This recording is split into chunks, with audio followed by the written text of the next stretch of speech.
무언가를 베낀다라는 것에 대한 거부감을 느껴서인 것 같은 생각이 드는데, 트레이싱은 시간 대비 효율이 굉장히 높기 때문에 초보자분들의 경우에는 이렇게 스윽스윽 뽑혀져 나오는 그림을 보며 안녕하세요, 솔생님입니다. 제가 유튜브를 하다가 어떤 분이 남기신 댓글 중 이런 내용을 보았습니다. 트레이싱이 실력 향상에는 안 좋다 라는 내용의 댓글. 이 댓글을 보니까 제 강좌 영상들을 보시면서 이러한 생각을 하신 분들이 있으실 거라는 생각이 들어서 이번 영상에서는 한번 트레이싱에 대한 제 생각을 말씀드려 보려고 합니다. 무언가를 베낀다라는 것에 대한 거부감을 느껴서인 것 같은 생각이 드는데, 자, 한번 트레이싱은 무엇이고 정말 나쁜 것인가에 대해 한번 말씀드려 보도록 하겠습니다. 시작합니다.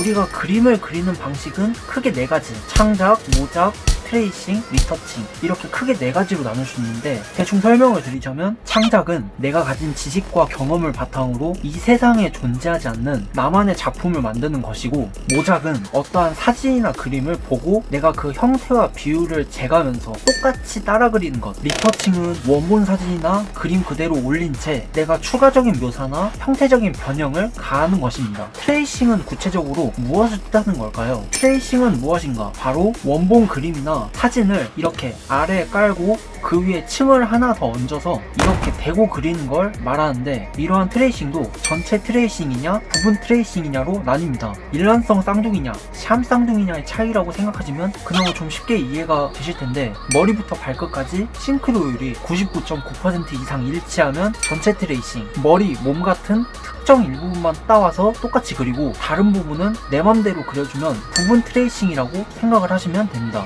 그럼 트레이싱을 하는 이유는 무엇일까요? 이유는 굉장히 다양합니다. 다만 우리가 트레이싱의 부정적인 이유 중 하나가 특정 그림을 도용해서 마치 자기가 창작해서 그림인 양 뻔뻔하게 다니는 사람들이 있어서인데, 이런 사람들은 왜 모작이 아닌 트레이싱을 통해서 저러한 개짓거 이쁜 짓을 하는 걸까요? 바로 접근성이 굉장히 쉽고 시간 대비 퀄리티가 그림 제작 방법 중에서 제일 빠르기 때문입니다. 창작 그림이 손글씨라면 트레이싱은 그냥 프린터기죠. 그냥 쭉쭉 뽑혀 나옵니다. 저런 도용을 하는 사람들이 여기에 과연 시간을 많이 투자하고 싶어 할까요? 북한 자라공장에 자라들 먹이로 갈아줘도 모자를 쉐기들. 이야기가 다른 데로 새버렸는데, 트레이싱은 시간 대비 효율이 굉장히 높기 때문에 초보자분들의 경우에는 이렇게 스윽스윽 뽑혀져 나오는 그림을 보며 흥미도와 기본적인 선긋기, 스케치 능력 등이 향상시켜줄 수 있고, 숙련자의 경우에도 뭐 시안을 여러 개 만들어야 한다던가 형태적인 부분보다는 컬러감을 좀 여러 장 봐야 한다던가 그런 약간 샘플식으로 사용하기도 하는 등 어떠한 결과에 빠르고 효율적으로 도달하기 위해서 사용한다고 생각하시면 됩니다.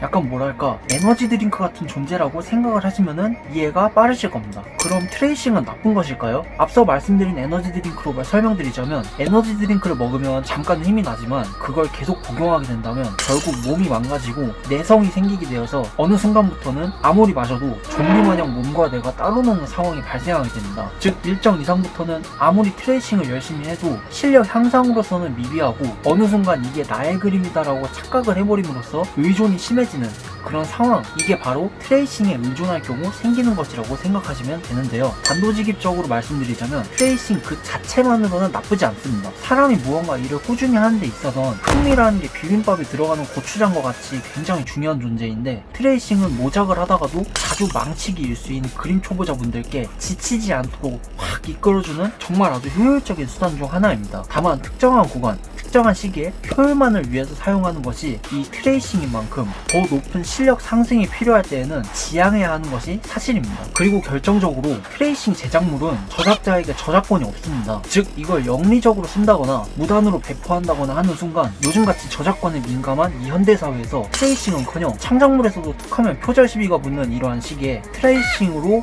공개적인 부심을 부리는 순간 7월의 여름날에 경찰서에서 원작자분과의 따뜻한 만남이 생길 우려가 있기 때문에 이 점은 조심하셔야 한다는 점 꼭 기억해 주시고요. 자, 마지막으로 결론. 트레이싱이 초반의 실력 향상을 위해서 필요한 건 알겠는데, 그럼 초보자분들은 언제 트레이싱을 끊어야 할까요? 제 경험으로 말씀드리자면 실력 향상이 목적일 경우에 트레이싱은 내가 무언가 창작해서 그리고 싶다의 욕구가 조금씩 서늘함과 더불어서 손에 느껴지는 도구의 감각이 다른 사람의 도구를 빌려 쓰는 게 아니라 이것이 바로 내가 내가 쓰는 도구다라는 생각이 들 때 그때 끊는 것이 제일 좋다고 생각합니다. 그러한 열정을 통해 이제 슬슬 모작을 하면서 눈대중을 이용한 형태감과 비율감을 향상시켜주고, 그것이 이제 되면 이제 머릿속으로 이리저리 조물주마냥 조물조물거릴 수 있는 그런 수준까지 오르게 되는 것입니다. 즉 그림을 생판 모르는 상태에서 천재 화가들의 멱살을 잡고 3도 운동을 할 수 있을 정도의 재능러가 아닌 이상 초반의 트레이싱은 흥미 유발, 도구 사용 능력 상승에 아주 좋습니다. 다만 트레이싱된 그림은 그 어떠한 경우에도 내가 그린 것 마냥 영리적인 목적으로 사용되거나 그러는 순간 원작자와의 아름다운 만남이 이어질 수 있기 때문에 나의 창작물을 트레이싱하는 게 아닌 이상 연습용, 수련용의 개념이라고 생각을 하시면서 오늘도 열거하시길 바랍니다.